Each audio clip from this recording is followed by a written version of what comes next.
It's time for the Healthy Aging Radio Show, heard every Thursday at 12 noon on WQBQ 1410 AM and 95.1 FM. We are here to answer your aging questions pertaining to diet, health, and nutrition. Call now at 352-315-1410. Here's Barbara.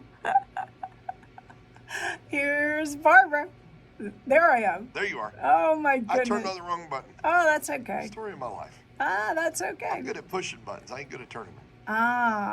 But I was right on cue. At least I want everybody to know that I was right on You were cue. on cue. On the cue. I just missed the cue. Lots of cues. How are you, James? Everything is beautiful. How about you? In its own way? Yes. Yeah. It's a beautiful song. Maybe we should start your show out with that. Yes. Beautiful. We are In living its own our way. ageless life. Yes. Ageless life. And I am Barbara James, the host of Healthy Aging. My father is in heaven. Wow. And my father was an Italian immigrant. And I'm going to give you a little story cue, family, because it plays into things that are happening in our society today. So my father was an Italian immigrant, and he came over as a young boy, 19, 20, 21, in that area, but assistant. And he came with $20 in his pocket. And let me tell you that he was deported 7 times through Ellis Island because he did not have the right paperwork. Do we understand that? Wow. My father You didn't give up. was deported 7 times. Not once or twice. Rickety ships where people just died and had all kinds of disease, and he was shipped back to Italy. He'd come over again through Ellis Island. Eventually he met my mom, and he said, I'm not going to marry you until I am a citizen of this country. That's how desperately he loved America. That's how desperately he wanted to live in America. When he came over, he had $20 in his pocket, and he knew 2 English words: New York. That was it.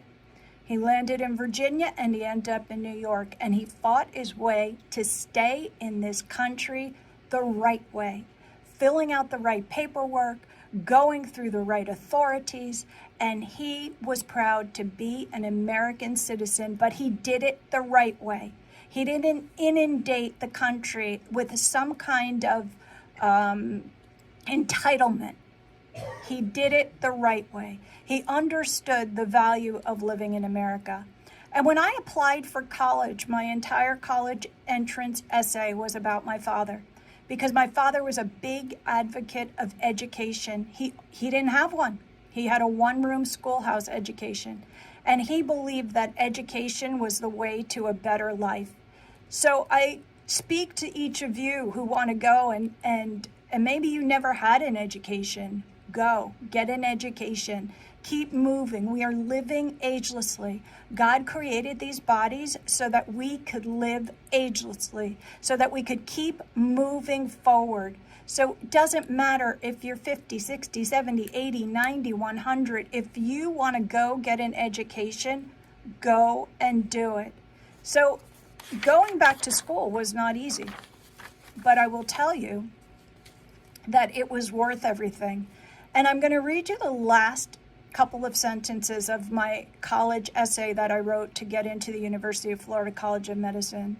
I said, I thrive to make my latter years more relevant than my former years.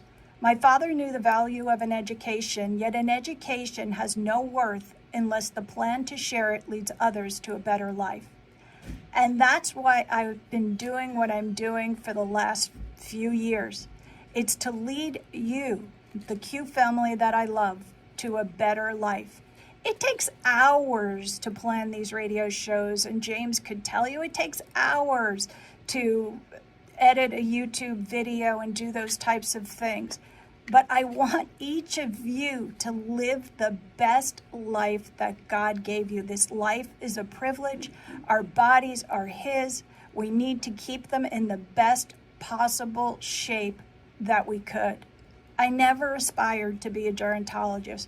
This isn't one of the things I woke up as a little girl and like, yes, I want to be a scientist who studies aging. That was not it for me. Actually, I wanted to be a teacher. So maybe in one respect, I am fulfilling that part of what I want to be, teaching each of you what it is. And I'm studying aging, not for me, but for you. Because God gave us everything we need in this world to live a long, ageless life.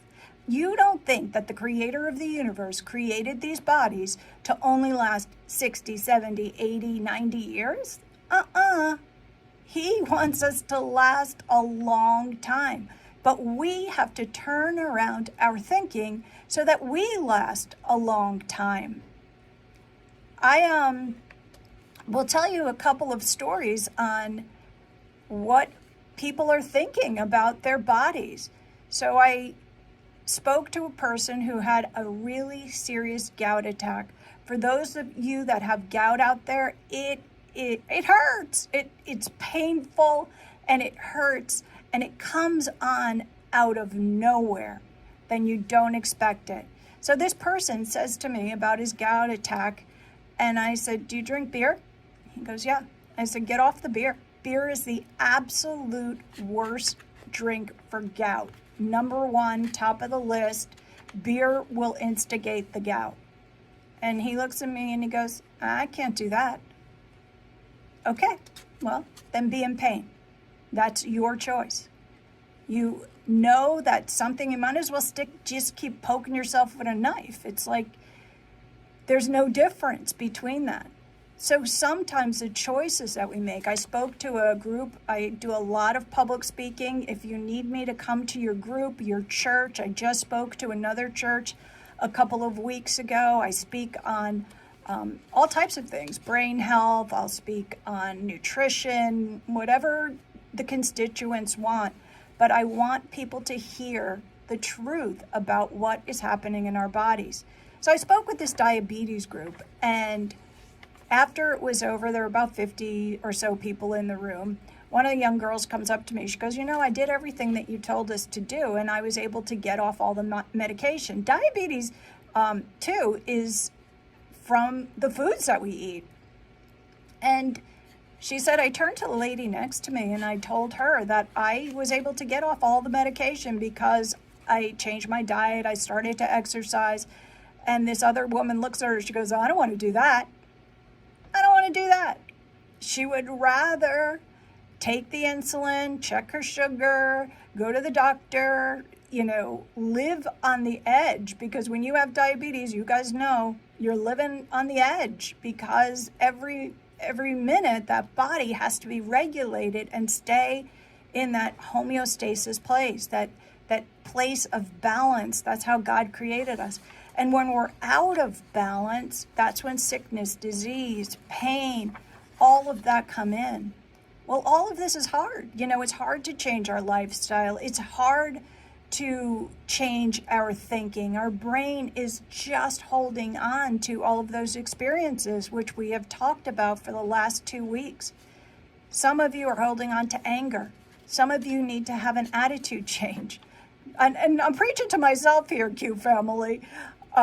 Some of you need to be, it's food. Some of you, it's alcohol. Some of you need to exercise. Some of you just need to speak kinder to people and turn it around for yourselves. Not because I'm judging, not because I want to be hurtful, but I want you to recognize that these things that we harbor and these things that we hang on to, they affect our health. And many times when we hang on to these things and we're angry and we're bitter and we're mad at the neighbor, it affects our health. So we need to release those things, and we need to, walk in how God created us to be. Look, I've made a lot of lifestyle changes in my life. I continue to make them every single day. And they're hard. They're hard. But if I could do it, you guys could do it, because you guys could do a lot better job of it than I could do. So by the grace of God, let's look into this ageless life that we want to live. And you know what? I have never had more energy in my life than I've had in this season because of taking care of myself. So as we look through, when we come back, we are going to talk about different ways to keep our bodies in tune. We'll be right back.